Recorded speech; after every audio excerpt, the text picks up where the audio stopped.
क्या हुआ जब एक लड़की के गर्भ से पैदा हुआ सांप, फिर जो हुआ उसे देखकर आपकी आंखें फटी की फटी रह जाएंगी। दोस्तों, एक औरत इंसान को जन्म देती है और अपनी पीढ़ी को आगे बढ़ाती है, लेकिन क्या आपने किसी इंसान के शरीर से किसी सांप को पैदा होते देखा है या फिर सुना है? रूह कपा देने वाली ये घटना काल्पनिक नहीं है, बल्कि एक सच्ची घटना है और एक इंसान ने जिसने सांप को जन्म दिया, और जब भी कोई उसे मारता तो वह सांप उसे दिखाई नहीं देता। ये असंभव लगता है ना? शायद आप भी यही कहेंगे, लेकिन ये बात आप हिमालय के मंडी जिले में स्थित देव पशाकोट के आसपास के लोगों से पूछेंगे तो उनका जवाब सुनकर आपके पैरों तले ज़मीन खिसक जाएगी, क्योंकि उनका जवाब होगा, जी हाँ, ऐसा ही हुआ है। कमाल की बात तो ये है कि यहाँ आपको कुछ ऐसी भी बातें सुनने को मिलेंगी जिन्हें जानकर आप शायद यकीन ही ना करें, लेकिन जो कुछ भी उनका मानना है वह शुरू से आखिरी तक जानेंगे तो आप भी इस बात को मानने के लिए मजबूर हो जाएंगे और चमत्कार के आगे सिर झुका देंगे। तो आइए जानें ये चमत्कार कैसा हुआ, कैसे एक कन्या ने दिया सांप को जन्म और वे किस तरह देवता बनकर पूजे जाने लगे। पशाकोट मंदिर से तकरीबन 15 किलोमीटर की दूरी पर मराड़ नाम का स्थान है। ये सत्य घटना हमने वहीं के रहने वाले अमित कुमार जी ने बताई।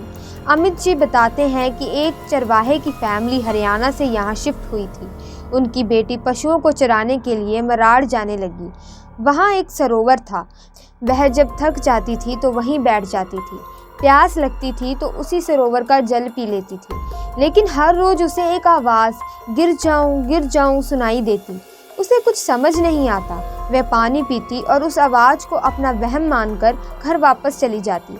सरोवर का जल पीने से चरवाहे की बेटी दिन ब दिन कमज़ोर होती जा रही थी। एक दिन उसकी माँ ने पूछा कि आखिर क्या हुआ है जो वह इतनी कमज़ोर होती जा रही है। तब उसने सरोवर के जल की घटना सुनाई। इस पर उसकी माँ ने कहा कि जब इस बार उसे गिर जाऊं की आवाज़ सुनाई दे तब वे कह दे कि गिर जाओ। दूसरे दिन जब लड़की पशुओं को लेकर सरोवर के किनारे गई और पानी पीने लगी तो उसे फिर से वही आवाज़ सुनाई दी। तब उसने माँ के कहे अनुसार कहा, गिर जाओ। जैसे ही उस लड़की ने कहा कि गिर जाओ तो नदी के किनारे स्थित पहाड़ तुरंत ही गिर गया। इसके बाद जमकर बारिश हुई और वे लड़की वहां से गायब हो गई और पानी में बहती हुई टिकन आ पहुंची। वर्तमान में इसी स्थान पर पशाकोट देवता का मंदिर है। कहते हैं पशाकोट देव ने उस लड़की से विवाह कर लिया। काफ़ी वक्त बीत गया तो वह अपने मायके मराड़ गई, जहाँ पर उसे सांपों को जन्म दिया। यह देखकर तो उसकी माँ अचंभित रह गई और सांपों को मारने का प्रयास किया, लेकिन तभी लड़की और सांप सभी गायब होकर टिकन पहुंच गए। यही सांप महानाग, अज्यपाल और ब्रह्मदेव के नाम से प्रसिद्ध हुए। मान्यता है कि जिस तरह चरवाहे की बेटी गर्भावस्था के दौरान अपनी खुशी बांटने मायके गई थी, ठीक उसी तरह पशाकोट देव आज भी हर 3 साल पर सांप के रूप में मराड़ जाते हैं।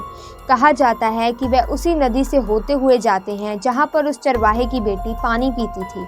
मान्यता है जब भी वह मराड़ जाते हैं तो नदी के आसपास लोगों को ढोल नगाड़ों की आवाज़ें सुनाई देती हैं। हालांकि यह आवाज़ें कहां से आती हैं इसका आज तक पता नहीं चल सका। हर 3 साल पर देव पशाकोट की यात्रा निकलती है जो कि मराड़ जाती है। मान्यता है कि इसमें गांव के प्रत्येक घर से किसी न किसी सदस्य का शामिल होना बेहद ज़रूरी होता है। लोग इस यात्रा में शामिल होकर पशाकोट को प्रणाम करके मन्नतों का धागा बांधते हैं। कहते हैं कि पशाकोट देवता की इस यात्रा में शामिल होने वाले भक्तों की झोली कभी भी खाली नहीं रहती। आज भी जब यह यात्रा मराड़ पहुंचती है तो उसे फटे हुए पत्थर में सांप ही सांप दिखाई देते हैं। वहीं जब यह यात्रा वापस टिकन आती है तो श्रद्धालुओं को सांप के रूप में पशाकोट देवता के दर्शन होते हैं। तो दोस्तों, अगर वीडियो आपको अच्छी लगी तो वीडियो को एक लाइक ज़रूर करना, और अगर अभी तक आपने चैनल को सब्सक्राइब नहीं किया है तो सब्सक्राइब भी ज़रूर करना। धन्यवाद।